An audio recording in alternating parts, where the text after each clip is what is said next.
Hey, welcome in, everybody. Tuesday night on Texas Football Livestream is live on a Tuesday night. Welcome in. It is an hour plus of good Longhorn chatter as the Horns are number one in the country, of course. They're 4-0, and they're entering SEC conference play this week as the best team in all of college football through the first month of the college football season. We'll dive in head first to Mississippi State, the conversation surrounding the team, the Quinn Ewers situation, and where that stands with C.J. Vogel, Rod Babers, Matt Hutchinson produces. I'm Aaron Hogan, and we're coming at you on a Tuesday night, all from Austin, Texas, and all ready to talk Texas football. Let me start with this, guys, and we'll certainly take your super chats and live questions if you have them. I'd love to let the questions, because we have talked about a lot of things involving the Longhorns and into a Mississippi State game where the Longhorns are 5-touchdown favorites. If you have a question, let us know. We'll talk about the big stories, obviously, and get a preview of the Mississippi State Bulldogs. But Rod and CJ, let me ask both of you guys, based on our preseason conversations just outside a month ago now, and now where they are headed into SEC conference play. Let me ask both of you guys, what have you been most impressed with the Longhorns through 4 weeks? What have you been most impressed with? Well, all the things to be impressed about. What really has impressed you? Is there one thing or couple things that have impressed you more than anything else based on your preseason concerns and or questions? Yeah, I think big picture for me, it's just the defense in general. And that sounds like such a boring answer, but we're 4 games in now, and Texas has allowed 5.5 points and 2 total touchdowns. They've not really, aside from a long run against UTSA, they've been completely sound on that side of the football. There's not been any coverage busts. You don't see any guys running wide open. You have seen pressure on the quarterback, and above anything else, you've seen takeaways. And I think a lot of them coming from the secondary. Guys are flying around to the football. I guess if I could kind of zero in on one specific part, it would be the secondary and that linebacking group creating takeaways. And that's just the byproduct of pressure getting to the quarterback in my eyes. So that's been, and you could go all the way back to probably the Mac Brown days, because there's been busts in every single defense consistently, I would say, in every defense that we've seen for probably 14 or 15 years. And now we're finally getting to the point where, we don't see guys running open. We don't really see those missed tackles turning into 30-yard gains. And that's so encouraging. And I know that there's been some offenses that Texas has played that have been a bit handcuffed and not necessarily the highest flying offenses that we'll face all season, but I can't ask for much more from this defense and the start that we've seen so far. Yep, I agree with that about the defense, man. I think, honestly, at this point, even though they haven't been tested by a prolific elite offense, they have performed at an elite level against all the competition they faced. And right now, in terms of the metrics and where they are ranked in all of the important, relevant statistical categories, they are right now elite. Now, we'll see if that lasts once they play Oklahoma, once they play Georgia. But I agree with CJ, man. They're playing at a really high level. For me, I'm going to go with just, Ja'Day being maybe better at outside corner than a nickel is such a surprise to me. NFL going to love him. Yeah, they're going to love his versatility. I mean, that's just, I said before the season starts, if you want him to win the Thorpe, you have to showcase him in a different way. You have to paint a picture. You have to tell a story about him. And the story should be he's the most versatile defensive back in the country. And I will say they are selling that. He hadn't played safety yet because they haven't needed him. But Sark has mentioned on several occasions that Ja'Day Barron has worked out and practices at safety too, just in case he has to play safety. He mentioned, matter of fact, this past week, he was like, Ja'Day's our fourth safety because we had some injuries at safety. So he was actually working fourth safety in case, fourth string safety in case he had to play there. So I agree. Ja'Day is right now playing like the best corner in the country. Like he's playing like that level. I think Pro Football Focus actually has him graded as boom. Shout out my man Matthews, ready to go. See, that's why Matthews is the real MVP. Yeah, they got him graded as the highest rated SEC DB through 4 games. And I believe he's one of the highest graded defenders overall with that 90.2 grade. He's one of the top 5 highest graded defenders by Pro Football Focus too. He's right now playing like a guy that's going to be a Thorpe Award semifinalist, potentially a finalist. So yeah, I'm and that kind of leads me to what I've been most impressed with the team. It's just the depth, right? And we're talking about Ja'Day Barron, but Malik Muhammad is playing just as well. I mean, he is playing at such a high level right now. He's playing like an all SEC cornerback. like a guy that can make first team All SEC. Makuba's playing really well. Hell, Michael Taft is actually also, speaking of Pro Football Focus, they got him as one of the highest graded DBs in the SEC. So we've been talking about how well he's played so far. That's just a secondary though. The linebackers had their showcase game last game against ULM. And Anthony Hill making plays, and Young LaFau. We talked about Benda, and we like what he brings. And then Sark's now saying, well, honestly, Ty Anthony Smith surprised me. I thought he was just going to be a guy we throw in there occasionally, but he's a guy we got to throw out there and give him real reps. He's earned those. And we're like, what? So now you're telling me you're 6 deep at linebacker all of a sudden before the season started? We were like, I'm not sure about the depth at linebacker. Now we're 6 deep, including Maurice Blackwell. So I'm telling you, man, right now, it's the depth on the team and the interior D line. We talked about the guys they brought in and Savea and Bill Norton and bringing in all those guys as reinforcements. But now with Vernon Broughton playing well and Alfred Collins still playing really well. Yeah, I know Sadir Mitchell. We'll get into that, but that's why that's probably why Sadir Mitchell was so mad. He's probably like, man, hey, I didn't think it was this deep. Why? I thought I was supposed to be an impact player here, but they're still deep, and we know they're deep on the edges, right? They're really deep there on the edges because of what Colin Simmons is doing and, what we've seen Trey Moore and look at Baron Sorrell and how he has really been able to step up his play to be a leader on this team, but also got us now an NFL player too, and Ethan Burke. So, I mean, that's just the defense.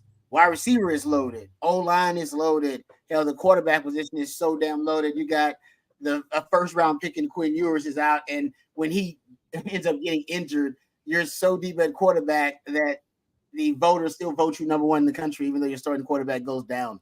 Because they figure, Arch Manning can handle it. He's, it's not that much of a drop-off, even though we know very different Longhorn fans, though. But Arch Manning could probably start for, 75, 80% of the schools out there right now. Guess how deep you are at quarterback and wide receiver. And then tight end, we thought Amari Nyblack was going to be the guy. Nope, Juan Davis. Turns out he's the guy getting snaps as your second tight end. And everybody's like, where's Amari Nyblack? Can we see more Amari Nyblack? He's like, I don't know where Amari Nyblack is. They don't need him. They thought they were going to need him. They don't need him because Gunnar Helm is balling out like one of the best tight ends in the country.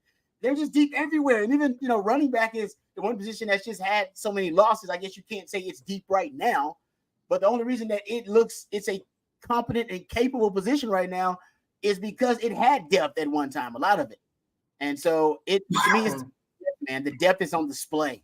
It's unbelievable. Right? There's definitely Ohio State, Georgia, maybe the only teams as deep as Texas, and right now you can argue Texas is deeper than them at a lot of positions. Well, I mean, you guys are both D, the defense, the depth, and I'll just bring it back to a D word that I think kind of sums all that up is the development that this staff has, the way they develop players. I think that leads to everything you guys just summed up. I mean, gosh, Rod, CJ, we've covered it for 15 years at Texas where guys weren't developing. It was, clearly Sark has an intentional plan with his coaching staff of how they develop players, how they, take guys like Juan Davis, as you mentioned, or a Ty Anthony Smith or a Jade Barron and Jalen Gilbo at Star.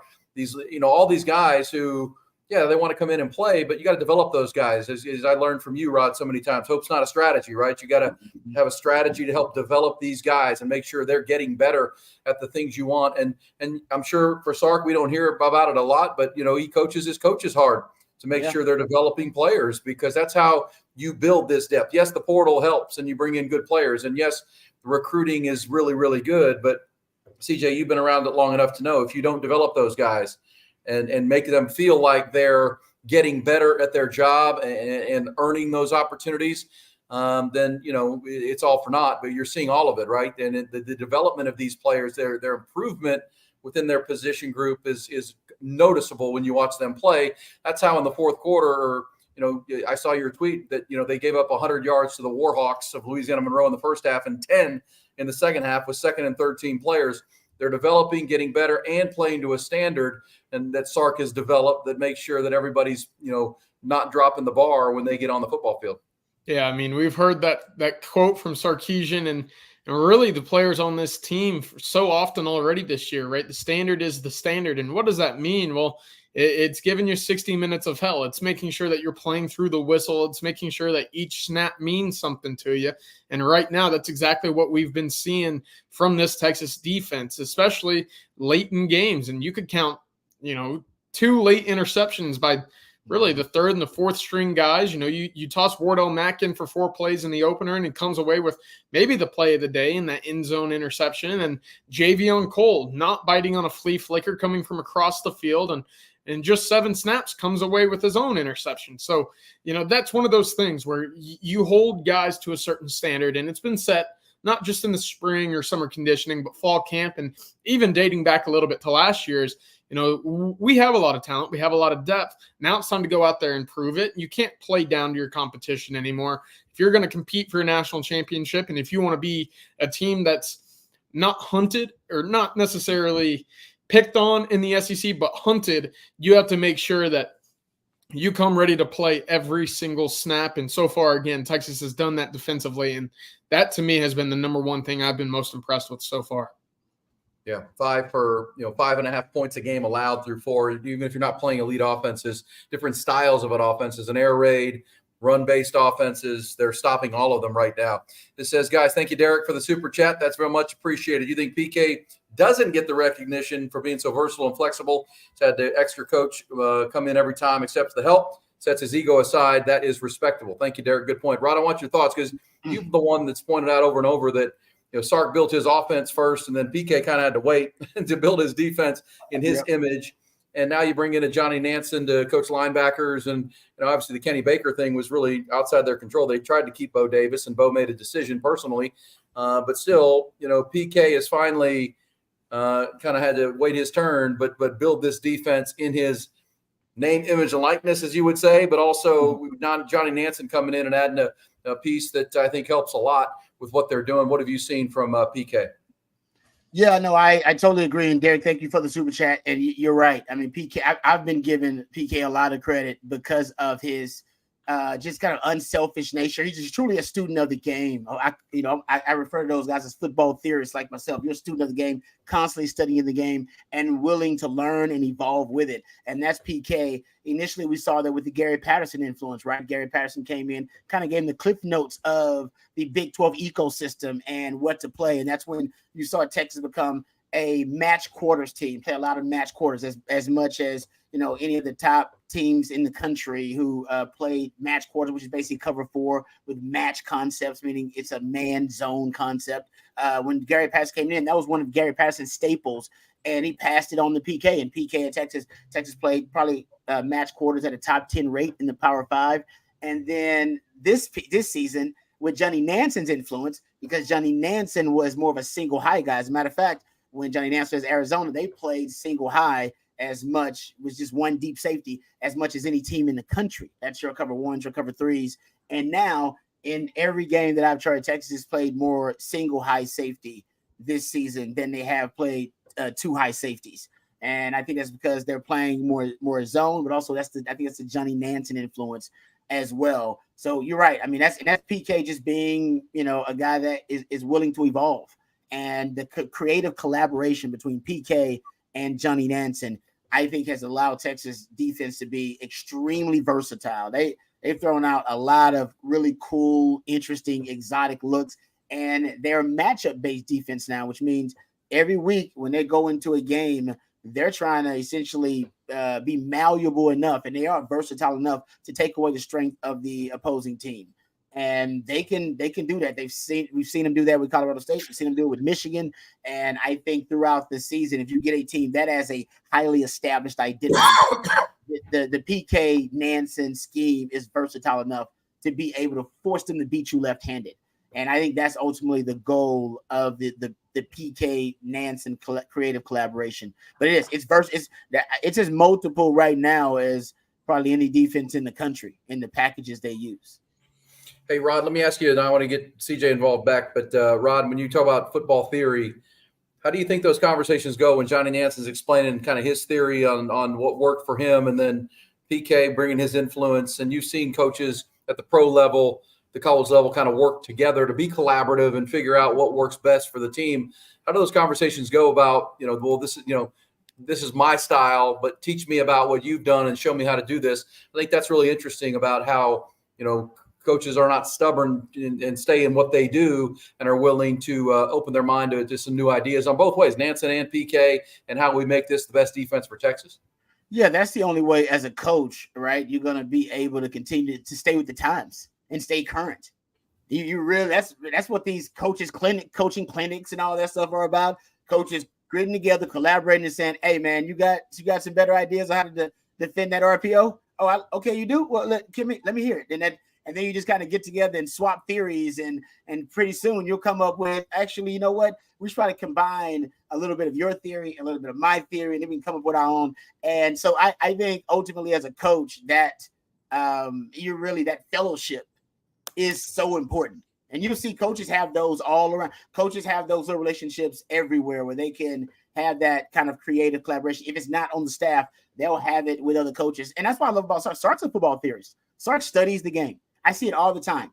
I see something at the NFL level, and then I'll watch Texas offense and go, "Oh, Sark, okay, Sark is doing that." That's something that's making its way around football. It's starting to spread that idea, that concept, and then you'll see Sark in the cheat motion. Is like last year I saw him using the cheat motion, the one that Miami started using with Tyreek Hill, where they run parallel to line of scrimmage. Now everybody does it, and then gives them basically a running start into their releases to wide receiver.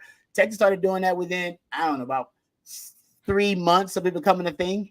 Texas was using it too, of it becoming like a discussed topic among football theorists about what kind of advantage it was. So and Sark keeps up with that kind of stuff. I saw them. This is a little wrinkle because. And I saw the Shanahan, the Mick Shanahan clan. I started doing this when they run their running back wheel routes. Sometimes they'll run them through like the B, or they'll run them through the B gap.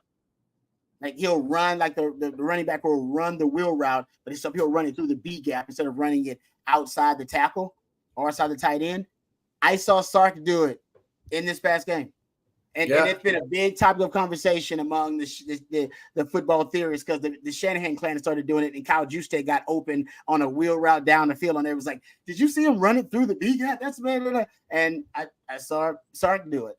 And maybe Sark has done it before, but I hadn't really seen it that much. But it just shows me that he keeps up with the times. And I think that Johnny Nansen and PK are like that too. And PK is willing. That's why when he came to the Big 12, he was a little bit ignorant of the Big 12's culture and ecosystem. It shocked him when he got here. And then Gary Patterson came in, gave him the cliff notes, and he figured out the ecosystem of the Big 12 pretty quickly. And because I think at first he thought it was a passing league, and it was a passing league cross-dressing. It was a running league cross-dressing as a passing league. So that's basically what it was at the time. It was a hybrid spread league. Gary Patterson understood that. Gary Patterson gave him the knowledge, and then PK was better for it. Johnny Nansen comes in. Johnny Nansen is the most versatile, arguably the most multiple defensive coordinator in terms of the looks that he gives you week to week in college football. You can make that argument. He was at Arizona. Now you bring that to Texas with the versatility that Texas has, and I think it's been a winning concoction so far. Well said. Yeah, I saw that wheel route. Of course, the guy gets lost in the B gap, and he comes out the other side. They lose him instead of being out in the wide open space there, out west or out wide, whatever. And Rod, we're hearing now about Brian Flores with the Vikings building a defense that squashes this Shanahan McShanahan offense. I love that whole theory too. Well, I mean, that's crazy that Brian Flores in Minnesota has built a defense using his general manager. This is what I need. Here's how I can stop this McShanahan thing. That is so cool, man. That's the chess match of coaching, right? Yep, because he's got one, right? Kevin O'Connell is from that McShanahan. Oh, yeah. So I'm with you. He's done it 2 weeks in a row. He did it to, obviously, Kyle Shanahan. Had them, I think, 2 of 10 on third downs. And recently did it to my Texans with Bobby Slowick and D'Amico Ryans and that crew. Dismantled the Texans. So we'll see. By the way, that's what everybody in the league is running. So you better find a way. It's the Cowboys' problem. The Cowboys can't beat that McShanahan offense. They found no way to really beat it. And Cowboys can't beat any offense right now, Rob. That's their issue.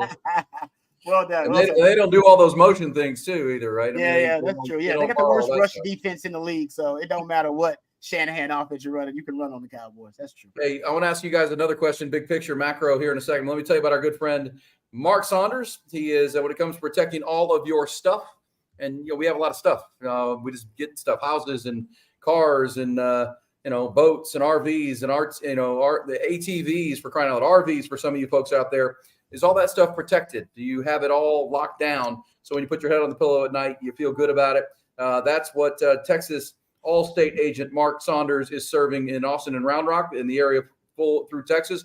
The only insurance agent you're going to need for all that stuff we're talking about, everything from your home to your car to your boat, your motorcycle, RV, and ATV. Call Texas Allstate agent Mark Saunders in his office today, 218-8571. That's 512, obviously, here in the 512. He's a member of the crew, 512-281, or 218, I should say, 8571. Are you in good hands? With more than 35 years of experience with Texas alum Mark Saunders. Again, if you're looking for someone local, Austin, Round Rock, Georgetown, make sure you're calling Mark at 512-218-8571. Allstate. You're in good hands with Allstate, and certainly in good hands with Texas alum Mark Saunders right there. And we appreciate him on the Texas live stream every Tuesday night and all his participation. Guys, I mentioned your most impressive thing through 4 weeks. What is the most concerning thing for you right now? It's hard to nitpick and find one, but there's got to be, as they have 8 games to go. 2 bye weeks still, which is crazy that they're going to have 2 bye weeks in about a 5-week period. They have a chance to stay fresh. But what really concerns you, or if anything, about where they are and what can prevent this season that could end up in an SEC championship game, or obviously into the 12-team playoff and beyond that? What's the big concern you have, CJ? I think there's enough pressure defensively in that front seven that kind of makes up for the lack of true sacks that we're seeing. I think they're up to about 52, 53 total pressures through 4 games, and that's even against a solid Michigan defensive line, and that's against a Colorado State and UTSA teams that really didn't give Texas any opportunity to pin its ears back and get after the quarterback.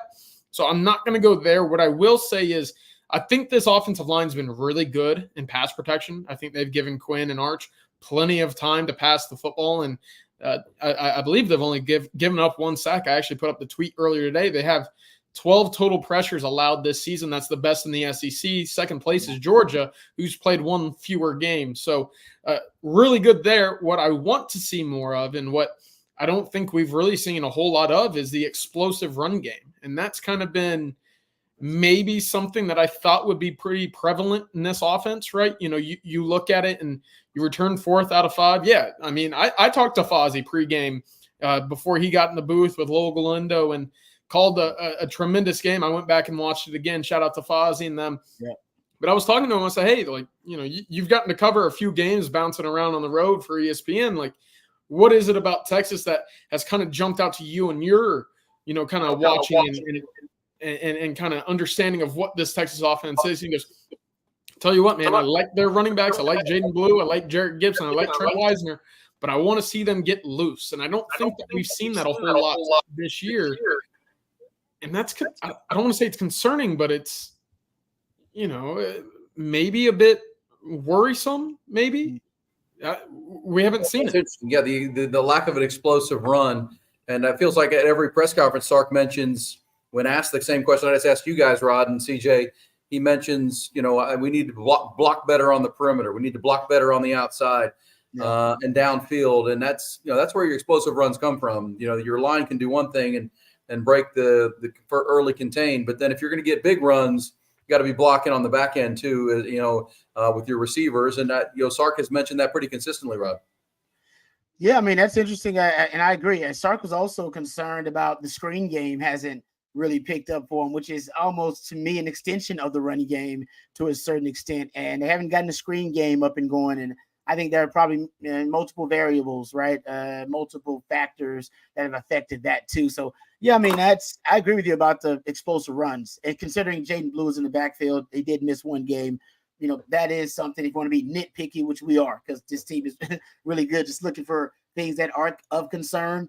And I agree with CJ about the sack total too. I mean, if you're looking for something, more of those pressures, being translating into sacks, that's something to look at.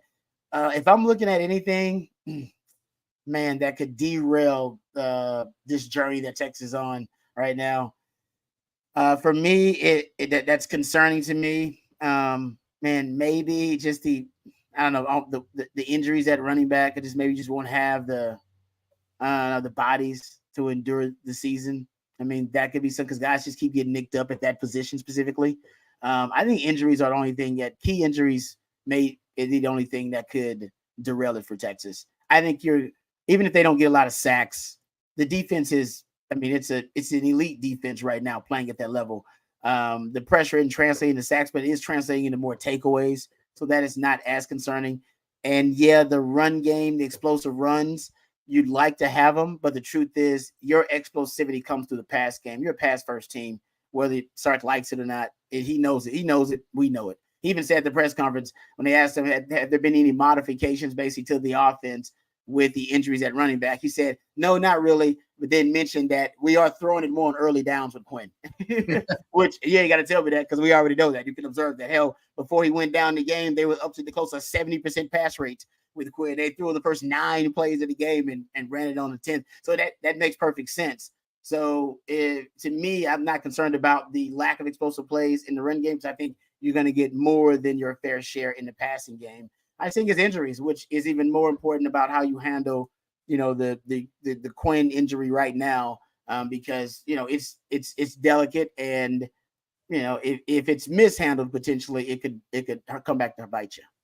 Yep, that's interesting. Let's pivot to that. CJ, any update to know on Quinn? I know we'll hear Sark on Thursday. He's practicing, and you kind of weigh two things. I weigh as far as the Quinn deal. I mean, because we hear about people talking about Russ, but with a month off between the last time he played against UTSA in Oklahoma, if he doesn't play Saturday against Mississippi State in the conference opener, there's also the idea of the risk of re-injury. We got to balance those things. I mean, what if he does re-injure it in the game or in practice, and all of a sudden you're dealing with it?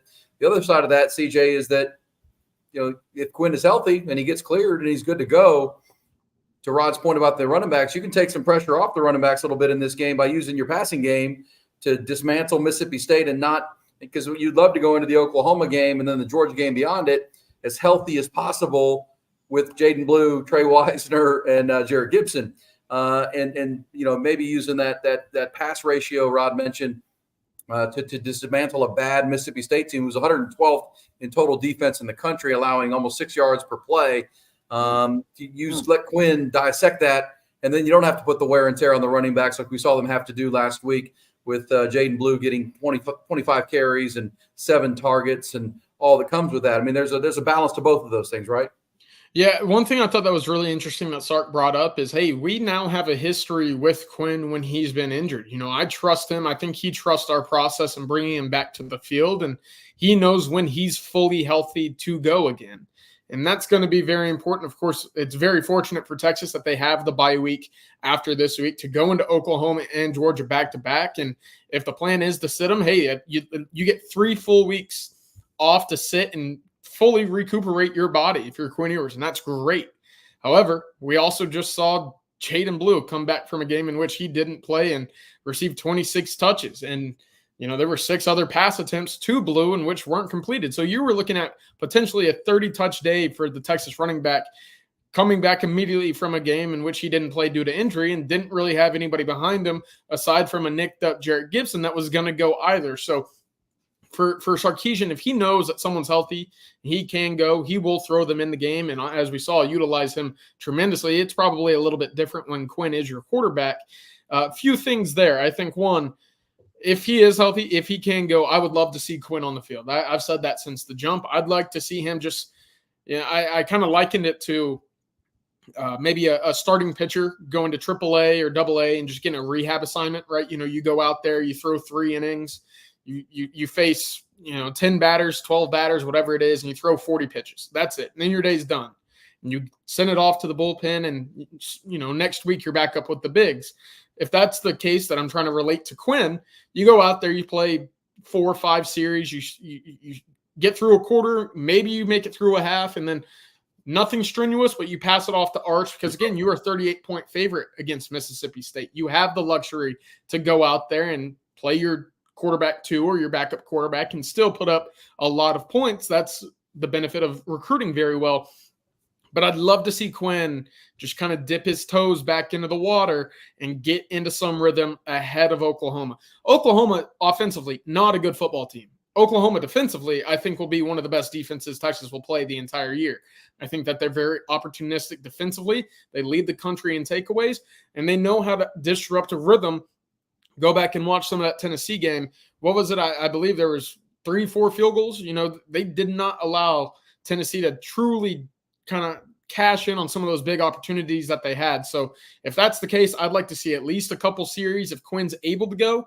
Right now he is practicing, but with a non-contact, kind of internal injury, at the abdomen spot, you never know what might truly spark that back up. And for that reason, I mean, you have to err on the side of caution long-term for a team that has national championship aspirations. No, I think that's a great point. I love the AAA. You get a couple quarters in and get them out of there. That makes a lot of sense. And and I did watch that Oklahoma-Tennessee game.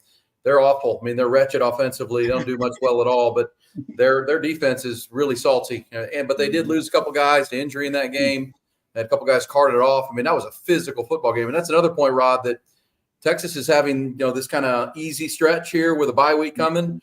Where, man, I mean, that Tennessee-Oklahoma game was physical. Now Oklahoma goes to Auburn, where Auburn's kind of fighting for their lives, and it's going to be physical at Jordan-Hare Stadium. And Tennessee, Georgia's playing Alabama this weekend. This is really beneficial to Texas if they manage it properly, which it feels like they are, that they go into the Oklahoma game October 9th really fresh, really healthy, with good legs, whereas everyone else is playing these big slobber knockers early. Texas handled their Michigan business, and now they've got this stretch to get ready for OU and Georgia. Yeah, that's why we loved the schedule, right? When we saw it, it was such a favorable schedule. Even if, Oklahoma wasn't dealing with an offensive identity crisis. And, even if that wasn't the case, it was still a really favorable stretch the way it laid out. And now even more so because of Quinn's injury, if you do decide, that you want to start Arch in that game, you do have the luxury of, not having basically playing an opponent you can beat no matter who the quarterback is. You can put Trey Owens out there and probably could beat Mississippi State. It may not look pretty, but chances are you still beat them. That's how much better you are than Mississippi State this year. So to me, I think it's a perfect, and I don't know how Sark's going to handle it. I had to rethink things because CJ and I talked about this, after the game, but it's when you get Jaden Blue getting 26 touches, 6 other targets, as I bet CJ mentioned in that game versus ULM. And I think the first play in the fourth quarter, he's still out there. There's something else. There are other variables at play here other than making sure guys are as healthy as possible. So I do think there is something, whether it's Sark making sure there's a Warriors culture, all right, within that locker room that, hey, if you can play, you play. Like we ain't bubble wrapping guys. That's football. Now, if you're injured, you can't play. But if you can play, you go. All right, you got to play and hurt. That's just part of it. Everybody plays hurt the time. So they may be talking about warrior culture here that Sark's throwing out there. Because the Jaden Blue thing threw me off, and so I am thinking that, and maybe it's the goals of the individual players, right? Maybe Jaden Blue is like, hey, I'm trying to go to the league, coach. All right, I need to get out there, and I need 20. I need them to see I can get 20 plus touches in the game, and I can be a workhorse in the game if I need to be. Like I have no idea why he got 25. Rushes and 7 targets versus ULM. But I do think it made me consider there are other variables and factors at play and start making that decision, not just let's get the guy as healthy as possible. And what's our timeline to do that? And so for Quinn, if he's practicing, which the report is, as CJ mentioned, he is practicing. If he was having, let's say, if he was favoring it during practice, or if, let's say, he was, wincing a little bit when he's trying to make certain throws in practice, I think they would pull him back. They'd go, oh, man, you need that. We're not in the recovery phase yet. You're still in the rest phase then. We got to put you in you need to rest still. So then we'll get to recovery once you rest enough where it's not so painful, where it's affecting your throwing motion and affecting, your mechanics, right? And with your core and all that. You got to get to that point where the pain management, the pain tolerance, you can deal with it without it affecting your ability to execute as a player. And I think for Sark, if he's still practicing, that's a good thing. Because I think if he had a setback or he was favoring it, they would pull him back and say, "No, you got to rest. You got to rest. Forget the recovery. So he must be in recovery mode and must be showing signs of improved recovery every day for him to continue to practice. That's kind of what I'm saying. As a guy who's dealt with injuries, that's usually how it goes. So that's a good sign for him playing. And like I said, the Jaden Blue thing makes me rethink it. I'd probably keep him out if I could. As a coach, I'd probably keep him out. Like, hey, man, we need you for the stretch run. This is about national championships, and it's about you being drafted as the highest drafted quarterback in this class. And that means you got a chance to be number one. And the scouts, they don't care about ULM. And I can tell you right now, they're not watching the Mississippi State film. They're watching Michigan. They're watching Georgia. All right. They probably go watch Oklahoma because they got some dogs on defense.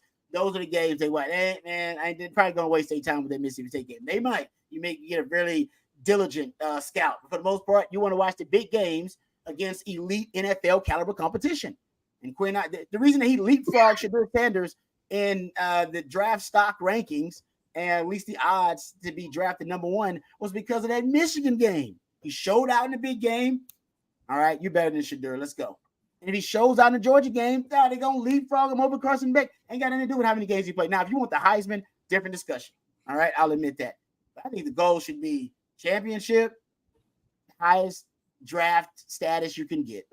Yeah. And that's what I would break down to Quinn. Like, dude, that's what you care about. Now, the Heisman, I know you want it because you might want a statue here in Texas. God bless you. We can try to get that too. But, man, VY didn't win no Heisman.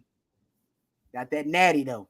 Yeah. I mean, that's and, again, I still think – I know it's rare to win a Heisman with 2.5 missed games, but in this long season, I don't know that's out of the question with the marquee games he gets to play. And, I think you're right about the priorities should be what you just said. All right, before we get to the opponent, you just mentioned Mississippi State. The scouts are not going to probably watch this film.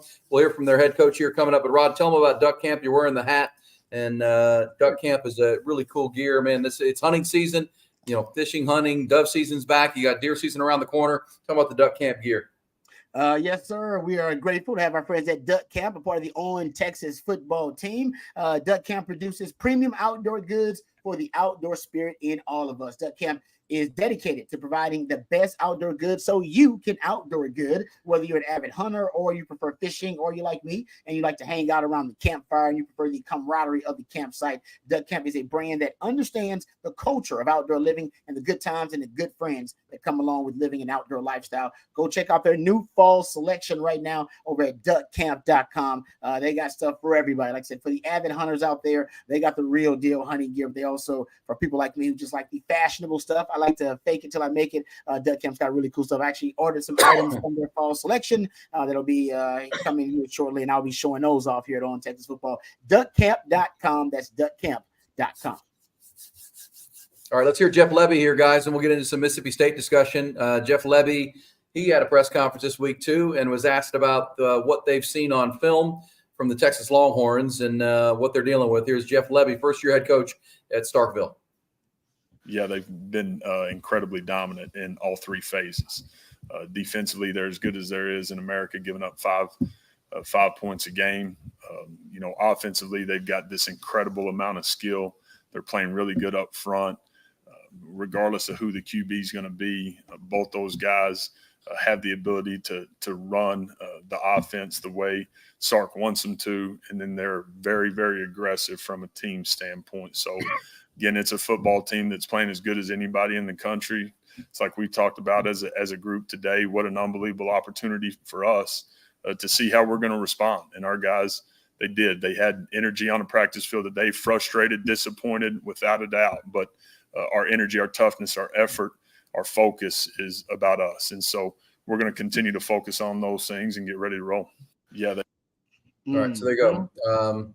Lot of similar to what we heard from Jeff Traylor and the UTSA Roadrunners. They know they're in for a tough thought here. But CJ, how much different is this Mississippi State team? I think they're the least talented roster and team in the SEC.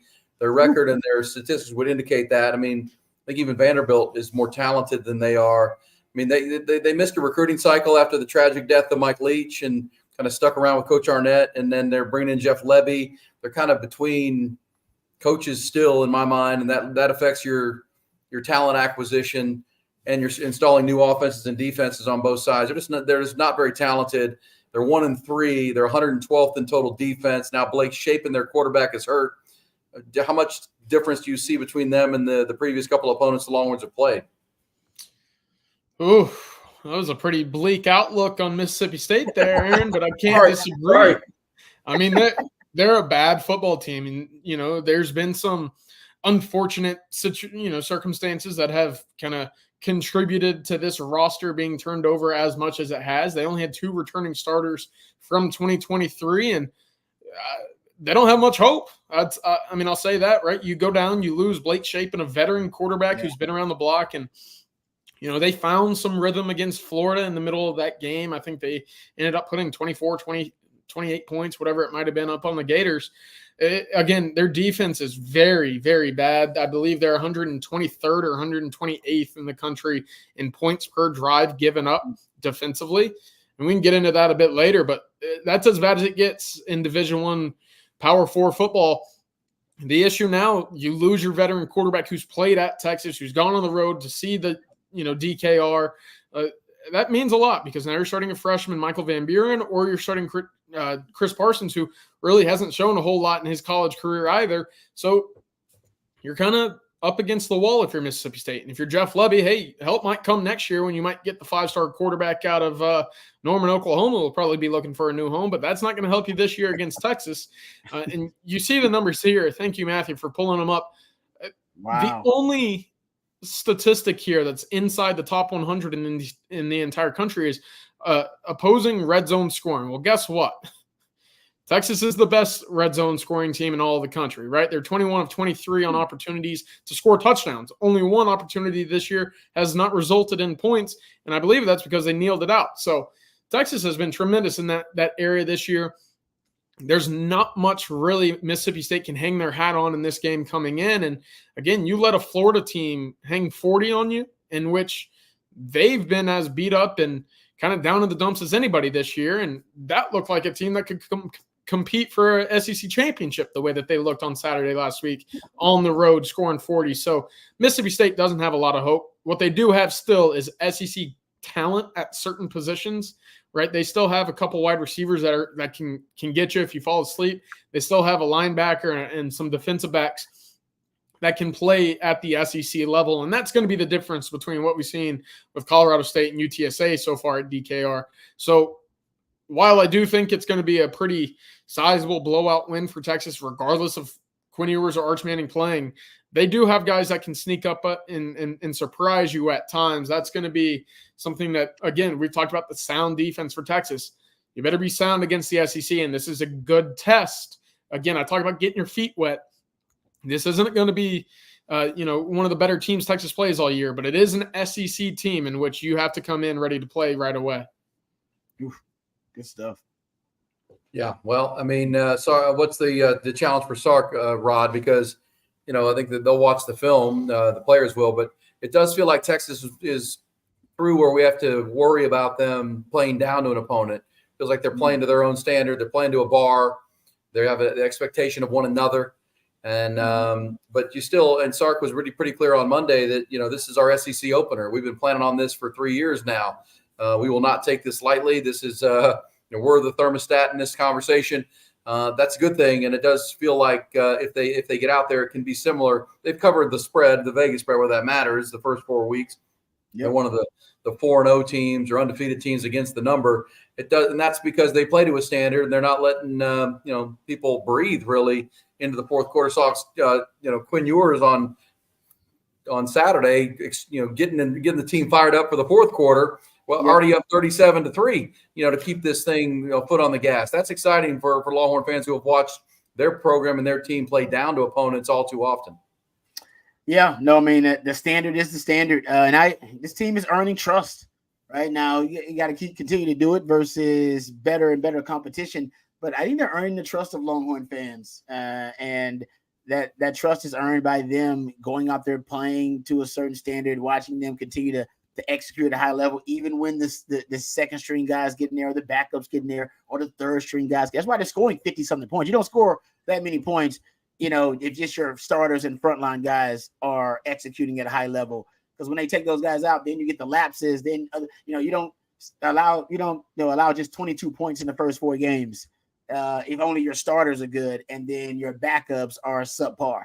No, Texas, even when their backups come in or the guys who are, second string and third string guys, they're still executing at a really high level. And that's why they're going to pull away from Mississippi State. That's why, because, they and that's different, right? That's a different I kind of vibe with this team than last year's team was really good. Obviously won the Big 12, went to the college football playoff. This team seems to be one that is going to be able to put teams away.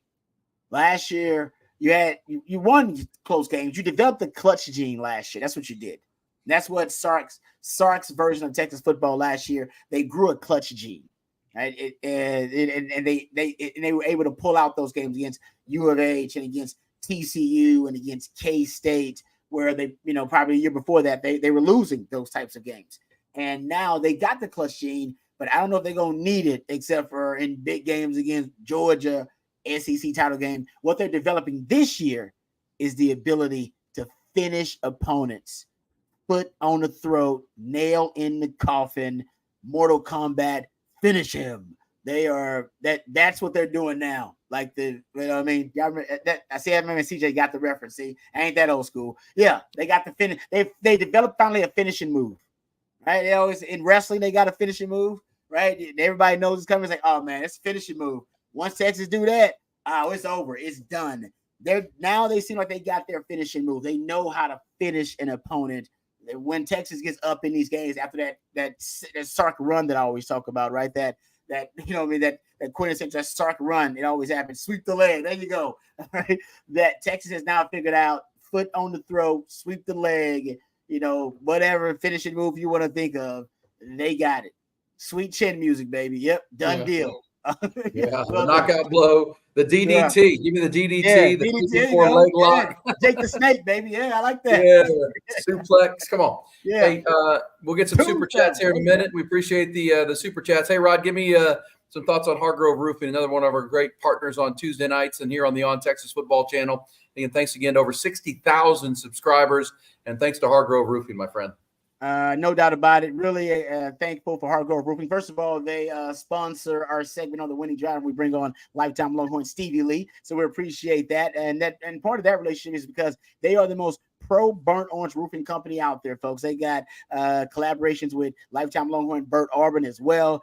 Just mentioned Stevie Lee. So if you're a lifetime Longhorn and you want to support lifetime Longhorns, you want to support our friends over at Hargrove Roofing. Now, if you need a roof inspection, first of all, you need superior, reliable service, and that's what you get from our friends over at Hargrove Roofing. And they know this because they're offering free roof inspections. So if you got something going on with your roof you're a little bit concerned about, it's been a few years since you've had your roof done, call our friends over at Hargrove Roofing, 512-645-3202, or reach out to them at hargroveroofing.com, and they will come out and check it out for you absolutely free. Call them today for that free roof inspection. Know who's on your roof from Hargrove Roofing. They got offices all over Louisiana, Arkansas, and, of course, the great state of Texas, including Austin, Texas. Hargrove Roofing will take care of all of your roofing needs, so go check them out today. hargroveroofing.com, 512-645-3202.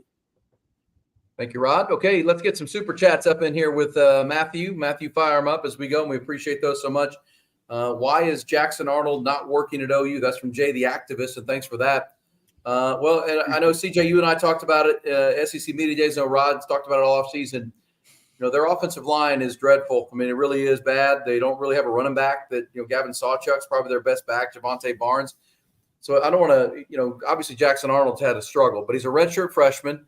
So if we think what you saw from Arch Manning, in my opinion, not that he's as talented as Arch Manning, I'm not saying that, but he's a redshirt freshman, young, inexperienced. And then Quinn Ewers is a freshman. And then you're behind a terrible offensive line without much of a running game. And Brett Venables, a defensive coach. The new offensive coordinator is Seth Luttrell coming in from North Texas, where he was. I mean, it just doesn't look like a very functional offense. So I can't put it all on the quarterback. What do you guys think? I mean, it's a bad offense in general, but, he can't turn the ball over. That's what he's done all offseason. And now Michael Hawkins is going to be the starting quarterback. What's y'all's thoughts on the Jackson Arnold not working out problem with Dylan Gabriel off at Oregon now? Yeah, it's you hear Brent Venables saying it was solely Dylan Gabriel's decision to go to Oregon. All right. Yep. All right.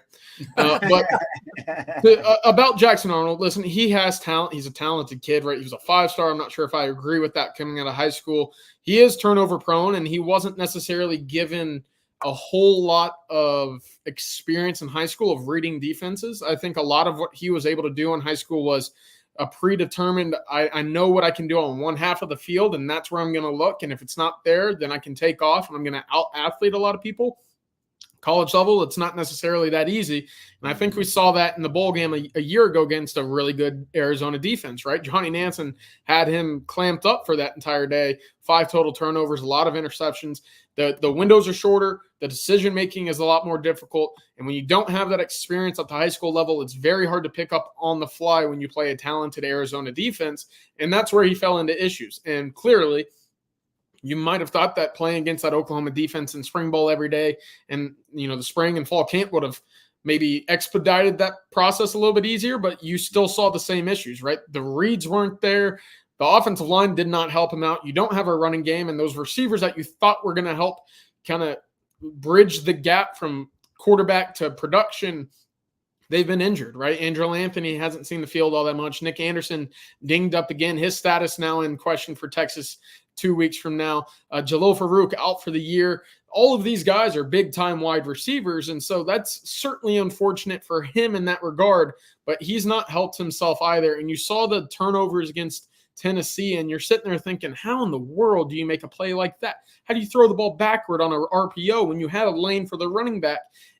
There's panic, it looked like, when he was back there behind center. And I think a lot of that becomes because of you don't trust your offensive line because you've had 7, 8, 9 different variations of a starting 5 offensive line in front of you. Again, that's not his fault. But at some point when doubt starts to creep over, all of a sudden everything starts caving in for young quarterbacks, and we just saw it completely collapse for him against Tennessee. Now with Hawkins, the one thing for him, and I saw him at Allen his junior year, and I'll be completely honest, I wasn't incredibly impressed. And then you turn on a senior film when he moved up to Frisco, and he's a completely different quarterback. And I think he kind of took that on himself. He has that ability to out-athlete other players at this level, and you saw that a little bit with his kind of creativeness to get outside the pocket and make things happen with his legs. He's still not a perfect polished passer by any means, but you do have that, that creativity that's now in your back pocket, and you're going to need it with how bad that offensive line has looked and how little success they have in that run game as well. Good stuff. Yeah, well, it's a lot, Rod. It's almost like it's flipped from Sark, right? Sark was going to, as a offensive coach, when he comes in, he's going to get his offense right first. Venables had a miserable first year, kind of like Sark did at 5-7. He's going to fix the defense first. And it's almost like the offense got neglected a little bit because we really can't go into the SEC with no returning offensive line players and not a lot of weapons. It's kind of rough. And then as CJ pointed out, you take all these injuries in key places. And their schedule is brutal. That Tennessee march launches a gauntlet of games for them here in the next 2 months that are just, it could get really ugly for Oklahoma if they don't get some things figured out. Now they have a freshman quarterback. Yeah, I think they're about to embark, and Texas fans know about this because Texas went through it a few times. I think they're about to embark on an offensive identity crisis unless Brent Venables goes out and gets, one of the brightest, most promising offensive minds out there. I think that's where they need to go. You got to rebuild it. Obviously, you got to rebuild the O-line. That'd be 3 and 4 years, Rob. That's tough to get the donors and the administration behind, however. I just don't think Seth Luttrell is going to be able to make something out of nothing. I think he's going to need players, and I think it may take – now, transfer portal, you got money and you got resources, but I still think it's going to take you a couple of years to kind of rebuild that offense. And like I said, I think right now, what's at quarterback? What's the answer at quarterback? And how is that quarterback even going to be able to succeed no matter what the scheme is, no matter what you're doing, if the offensive line is also in shambles? So right now, I don't see I don't see light at the end of the tunnel for Oklahoma offensively right now. I got a text from a coach in the DFW area that I trust pretty well, and he's been around, the Metroplex D1, football programs enough to realize when things are going well and when they're not. He sent me a text and said, Brent Venables is just Oklahoma's Charlie Strong. And we all lived through Charlie Strong to realize what that comparison means. And if that's the case for Oklahoma, I don't think a new coordinator is going to fix anything. However, and Isaac, I'll bring this comment up from you. This would fit very much what Oklahoma likes to do with that offensive line. You don't need a talented quarterback to sit there and have the two back looks and some of those exotic play calls out scheme opposing defenses. I wouldn't hate that. Now, would Brent Venables move on from South Luttrell after just 1 year? I don't know. But if he's feeling heat already on his job status, maybe you see that desperation act take over and make the change there. The thing is, again, Oklahoma's had an issue in the past of going out and hiring position coaches with ties to the university that aren't the most qualified for the position. Texas has, and Steve Sarkisian have done a tremendous job of finding the best candidate, right? We've talked about former players or former coordinators who have ties to Austin and the program, and they've been overlooked because there's a better total coach out there. Right now, you look at some of the coaches on the Oklahoma staff, and I would say they've fallen short with the promise that they've had at that position, right? Running back's not that impressive. You don't have a tight end that's impressive. You're looking at a couple guys in which they're just falling flat on that staff, and I think that's because the administration is, it's been good in the past because we've hired from within. If we keep that going, well, I don't know. I think they're just hiring the wrong folks. Well, I think Longhorn fans know very well. It's one thing to be not maybe a great head coach, but a great head coach hires a great staff and really empowers his staff. And that was a Charlie problem. That was a Herman problem too. Texas fans know that very well, that it wasn't the best staff possible. Sark has done a great job of hiring a great staff and keeping continuity in that staff, and that's where it's flipped. But obviously that game last weekend, if it does begin this 6-week run for Oklahoma of brutal games without an offense, that that Josh Heupel game was the first one. Josh Heupel, a lot of Oklahoma fans went on Josh Heupel when Lincoln Riley left, and they went Brent Venables. And Josh Heupel has shown to be and he'd have taken it too, I believe, without a doubt. He'd have jumped to take the job at that moment. But either way, that's where Oklahoma is. That's not for the Longhorns to worry about. You got to beat them in a few weeks is really what you're looking to do. Another super chat, Matthew, fire that up here on a Tuesday live stream. Is the next recruiting cycle time to go after number one quarterback recruit again? Or do we wait a year? I think they've already got, what are you talking about, 2027 now? Is that how far down they are? Is that what we're talking about? Yeah. So Texas, again, they feel great with KJ Lacey. They have, I believe, the number one quarterback in the class, depending on the services with Diabell locked up already for 2026. Now you start looking ahead to 27. They've already extended 2 offers. That's going to be Brady Edmonds out of Huntington Beach, 6'5", right-handed quarterback from the West Coast. And then Peyton Houston out of Shreveport, Evangel Christian, I believe, is where he's out of. Both really talented quarterbacks. And, hey, if you're already evaluating right now in the 27 classes, you have your guys picked out. Texas will be going after one of the 2 that they've offered in 27 because we saw the 26 class and the battle that it kind of came down to with Diabell and Troy Hune. Once Texas decided they were going to offer Diabell, well, he jumped in the fold pretty quickly right after that. For 27s, I think Sarkisian and Milwee have a pretty clear understanding of the 2 guys that they want to target in that class. So I don't think you're ever going to look past a top 5 quarterback here at Texas. All right.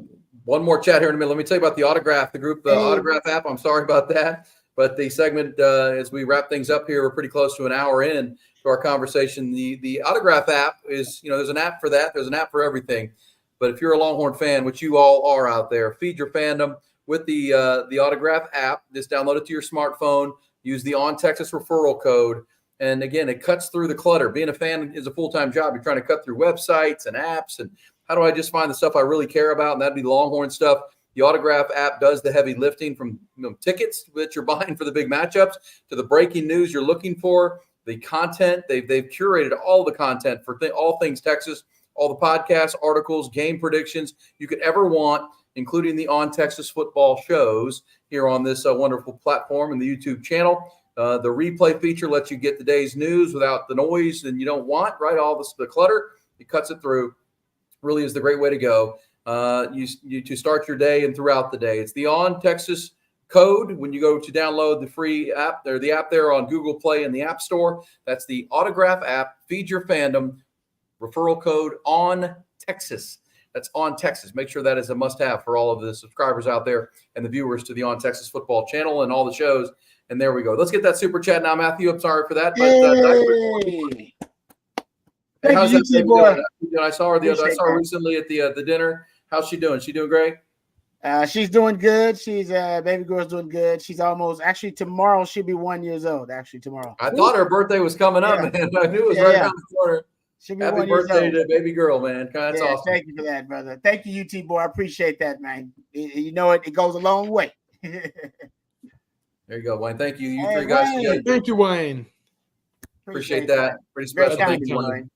It's good stuff right there. CJ, what is Javion Hilson's upside to the likes of Colin Simmons last year at D-ville? That'd be Duncanville, Texas. Yeah. I wouldn't say Javion Hilson's as twitchy or as quick off the ball as Colin Simmons. I will say that I think his frame kind of suits up more so to a Baron Sorrell with maybe a little bit more quickness and explosivity than him. Wow. And if that's the case, you're looking at quite the prospect off that edge, because I think Baron Sorrell and Rod, I'll toss it to you. I mean, I thought he lived in the backfield against ULM. Yeah, he's come along quite a long way since he took over.